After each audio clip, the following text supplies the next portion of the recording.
慈济在台湾是无人不知晓的慈善事业基金会，它的静思堂、医院、公益单位、精舍遍布全台，甚至是全世界。我想台湾应该没有人没看过慈济的建筑，尤其是那个令人印象深刻的建筑风格。但多数的民众普遍地认为慈济的建筑欠缺美感，究竟为什么会有这种感觉？于是对慈济的建筑做了一些研究剖析。总结一下我的个人观察，就请听我娓娓道来。在介绍慈济建筑前，先简单说明慈济基金会的主要服务项目，包含慈济赈灾、医疗志业、骨髓捐赠、教育志业、人文志业、社区志工、环保回收。在这些活动基础下，主要的建筑有5大种类。静思堂这类道场就是大家最常看到、最令人惊叹、气势十足的慈济经典造型建筑，可以用来办各类大小活动。共修处、联络处是社区志工服务网络据点，推动慈善工作、社区环保、资源分类，打造友善的公益环境，并提供长者身心清安之处所。医院有花莲本院玉里、台东关山、台北、台中、云林斗六、嘉义大林都设有它的医院。学校，花莲的慈济大学、慈济科技大学、慈济大学附中、花莲慈济中小学、台南慈济中小学。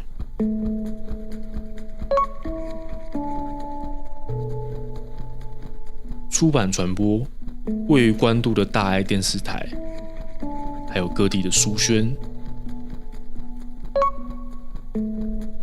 首先来说建筑外观形态，静思堂的外观最令人印象深刻的就是人字屋顶，看起来就像盒子，意义在于人和，代表着以人为本的精神。粗大厚重、层层堆叠的屋顶，这样的手法扎实的将宏伟的感觉给带了出来。但过于肥厚的屋顶，大部分的慈济建筑都有头重脚轻的不协调感。静思堂内部的结构几乎都是回字形，回字形的意义代表着内修外形。室内中间静态空间是讲经堂，代表着内修自觉；周边动态空间是外形觉他，可作为精进研习的场所或是办公处。主堂常使用4方或8柱，代表着4大志业和10、11、8正道而行。静思堂的设计是以慈济精神无声说法的建筑展现，这世界无时无刻都在对我们说法，利用建筑的形态、空间展现来传达法理。这种注重形态符号的风格，跟李祖原大师的设计理念有些相似之处。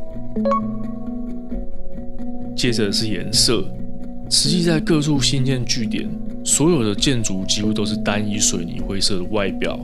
灰色相较其他颜色沉着低调，不彰显自己的重要性。慈济选用灰色来凸显他们的信仰价值。其实每种宗教都有属于自己的色彩，传统道教宫庙的红墙黄瓦彰显神力，基督教的白色教堂强调心灵圣洁，都是在传播自己的信仰价值。所以很合理的，慈济也有属于自己的色彩美学。但太过单一的色调很容易感觉视觉疲劳，若是能加入一些木质调材料搭配，就能让建筑更有温度。最后是建筑细节，慈济的建筑远观的意象很 OK， 但近看却很粗枝大叶，给人粗犷不修边幅的感觉。墙壁搭配无任何修饰的边角，跟屋顶形成巨大的反差。整面的平板墙面无任何的纹理，使用台湾经典的洗石子墙面外观，看起来总觉得少了些什么。慈济对于建筑外形的设计都会使用一些共通的元素，让不同的建筑个体能有一致性的慈济风格。这也是为什么看了很容易认出，也不容易忘记，然后就深深的烙印在潜意识中，引发人的好奇心，会想要去了解这到底是什么单位。说到建筑行销这点，慈济可以说是拿了满分。不得不承认慈济的建筑也是早期台湾建筑历史的浓缩及大成。方正硕大，以水泥为基调，大面积的使用抿石子、洗石子修饰。台湾老派建筑外表纹理的四大天王，带有难以描述的华国气质。而说到慈济的建筑，不能不提到许长吉建筑师。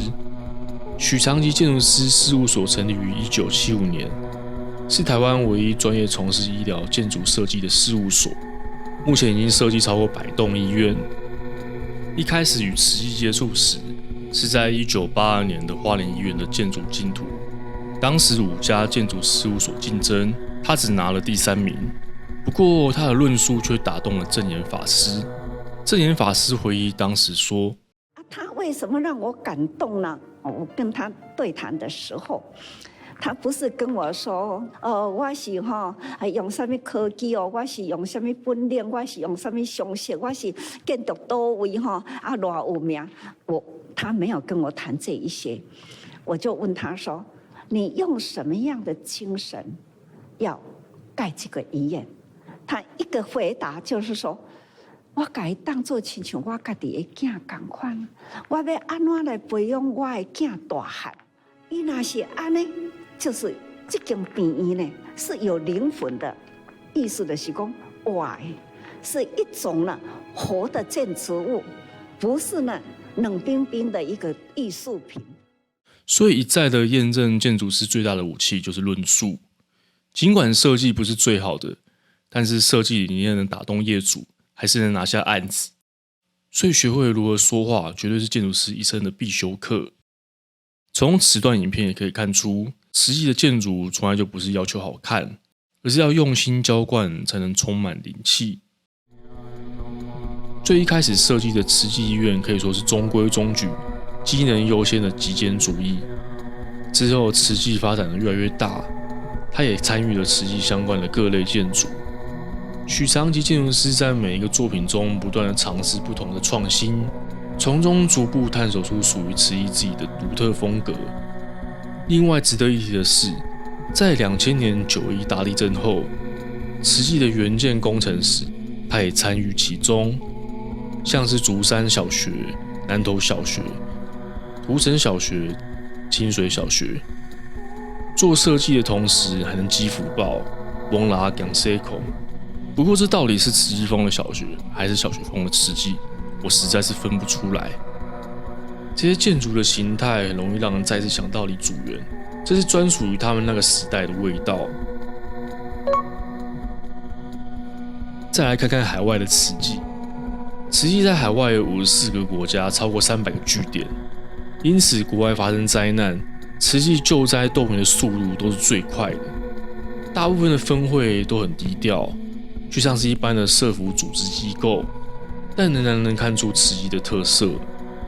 即使在治安最差、黑帮治国的海地，也有慈济的身影。哪里有人需要帮助，他们就会出现在那里。印尼的总分部净思堂盖的是相当宏伟隔壁那栋大楼就是印尼的慈济医院。马来西亚的慈济发展的也是很不错，组织也不小。菲律宾分部的建筑就比较特殊，入口的大门设计得很好看，木材能跟混凝土达到很好的调和，木头能让冰冷的水泥有些温度。慈济的建筑总会让人感觉到少了些什么，木头就是一个很好的解答。慈济的名称源自慈悲为怀、济世救人，由证严法师于1966年在花莲号召30位家庭主妇创立的佛教慈善组织。